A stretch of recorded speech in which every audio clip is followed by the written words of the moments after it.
இன்னைக்கு இருக்கிற தேதியில ஒரு பெண் வந்து உடை அணிவதுன்றது இட்ஸ் ஃபர்ஸ்ட் ஆஃப் ஆல் அவங்களோட சுதந்திரம், ரெண்டாவது அவங்களோட சோஷியல் ஸ்டேட்டஸ், அவங்க எந்த அளவுக்கு கல்ச்சரல் இன்ஃபுளுன்ஸ் இருக்காங்க, எந்த கல்ச்சர் அவங்க ஃபாலோ பண்றாங்கன்ற ஒரு வெளிப்பாடு. So many different things. இப்போ பெரும்பாலும் திரைத்துறை பெண்கள், மற்ற பெண்கள் யாரும் இதை செய்யறது இல்லை. திரைத்துறை பெண்கள் மேல எனக்கு ஒரு விமர்சனம் இருக்கு. என்னன்னா, அவங்களுக்கு பிரச்சனை வரும்போதெல்லாம் அவங்க எங்களை பயன்படுத்திக்கிறாங்க. நாங்க தான் டிஃபெண்ட் பண்ண அவங்களை. எங்களுக்கு பிரச்சனை வரும்போது அவங்க கண்டுக்க மாட்டாங்க.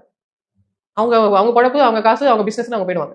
உங்களுக்கு பிரச்சனை வரும்போது நாங்க மட்டும் ஏன் வந்து நிக்கணும்? 2 பேரும் சமமான பெண்கள் தான். நீங்க வந்து அந்த அளவுக்கு சோஷியல் கான்சியஸ்னஸோட நடந்துக்கிறது இல்லையே. ஏன் அவங்க சோஷியல் கான்சியஸ்னஸோட நடந்துக்கிறது இல்லை? ஏன்னா இதை பத்திலாம் பேசினா அவங்களுக்கு சினிமால ரோல் கிடைக்காது.